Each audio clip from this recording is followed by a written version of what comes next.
everyone said it just a little more? Would the world be a better place? A nicer place? At MU Health, we're certain of one thing, that yes makes the world a healthier place. Yes is the strength to fight doubt, the fuel to find cures, and the unbreakable resolve to keep pushing further. At Mid-Missouri's only academic health center, yes isn't just changing lives, it's saving them.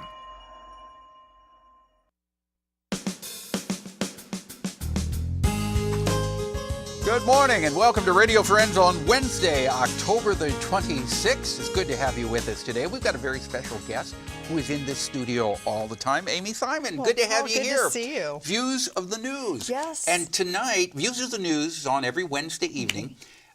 Usually you record it in the early afternoon and it runs at night, right? But we're going to do something a little different tonight. We're taking it on the road. You're going to do a live Views of the News. We are. Mike McKean and Earnest Perry and I are going to be heading south on Highway 63, and we're going to do Views of the News in front of a live studio audience from the Missouri River Regional Library in Jefferson City. Good, good.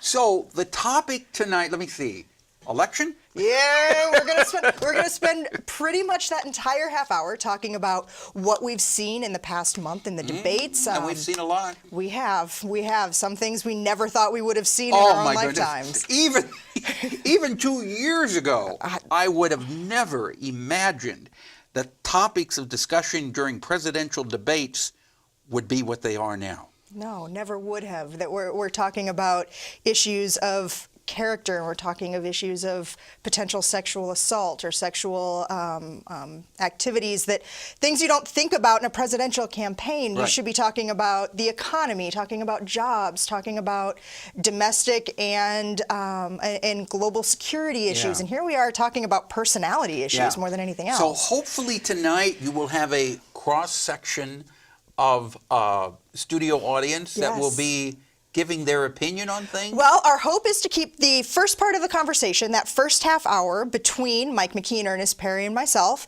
And then what we're going to do after the live broadcast is open it up to questions and for a larger discussion with folks from the community. If people want to come and join us tonight, we open it up to a larger discussion about how the media has been involved in all of this, and the media's role, and some sources that we've seen that have covered it either a little bit more accurately or stuck to some of the issues. Who's gone high, who's gone low. Okay. Well, we'll look forward to that. It will be tonight on KBIA. Tonight at KBIA. We're also going to try 6:30 on KBIA. We're also going to try and do a Facebook Live. So if technology works with us, you can also catch us on the Views of the News Facebook page with some live video. And will you have the discussion with the audience afterwards on Facebook too? If technology works for us. Okay, good luck to you. Great, thank you very much. I hope it stays civil. As do I. Thank you, Paul. Amy Simon, Views of the News tonight at 6:30 on KBIA. Now, I want to introduce you to Joy Sweeney. And Joy, you really need no introduction. Counsel for Drug-Free Youth. Pleasure having you here. Well, thank you. It's a pleasure to be here, Paul. You know, every time you're here, I learn a little bit more about the problems that are facing a lot of young people dealing with drug abuse. Absolutely. It's really sad. It's very sad. And you have been reaching out to communities and in schools and trying to educate everyone.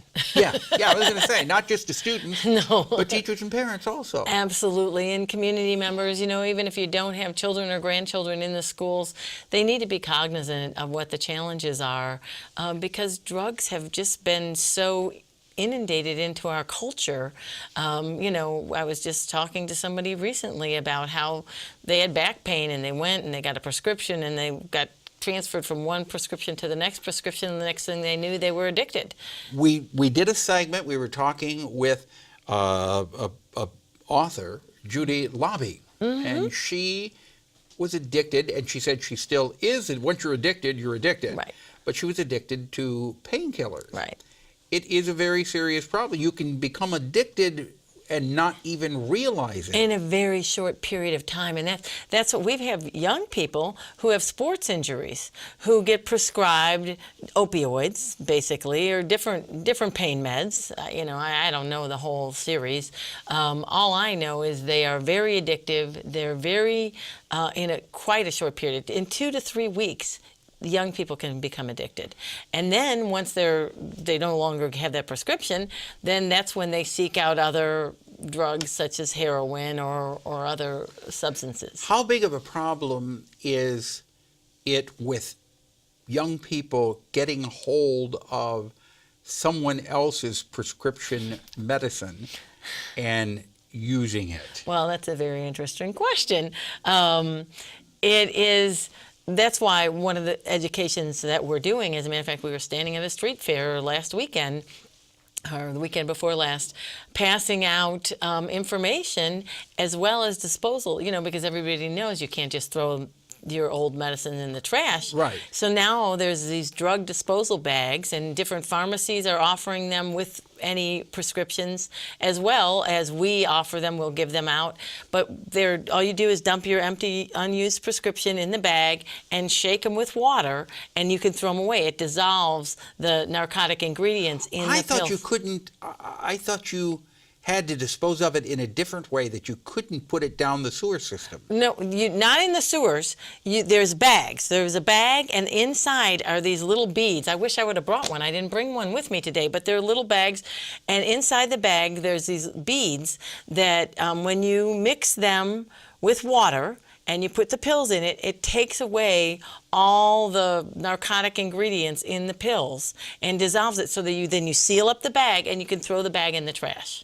So it is then harmless. Then it neutralizes it, so it's harmless. So what you're saying is, when someone is finished with their prescription, if they have any drugs left over, absolutely, yeah, you can go to the pharmacist. You can ask for the bag to dispose of your prescription drug. A drug disposal bag is what they're called. A drug disposal bag. Yes. And it will neutralize it. Right, and then there's no chance of it getting into the wrong hands. Or getting into your water filtration system, or getting into the ground, or causing any harm later in life. We've had all these toxins that are buried in different garbage waste dump sites that are toxic, and this neutralizes all the toxins in the medicine, and so you can just seal up the bag and throw the bag in the trash. I didn't realize that. That is really good advice. So if you're taking a prescription drug and you're done with it, right, don't just leave it laying around. Go to the pharmacist, ask for the bag, and any pharmacist has well, it? no, not all pharmacists, and so right now they're brand new. It's a brand new product, recently just come out this year. Council for Drug-Free Youth will send them anywhere, or you can pick them up at our offices. We'd be more than happy to distribute them. We've got thousands of them to distribute, and there's different prevention recovery people that have the access to them. I know Whaley's Pharmacist has got them out there already. Some of the other pharmacists are jumping on board. All right. For more information, what's the phone number to call, Joy? Council for Drug-Free Youth is 573-636-2411. Or your website? Or our website is jccdfy.org. Okay. Joy Sweeney, thank you so much for coming by. I know you're a very dedicated lady who cares a lot for young people. Well, thank you. Pleasure having you here. We're out of time for today. We'll see you next time. Missouri Symphony Society and Dining in the Wild. Bye-bye.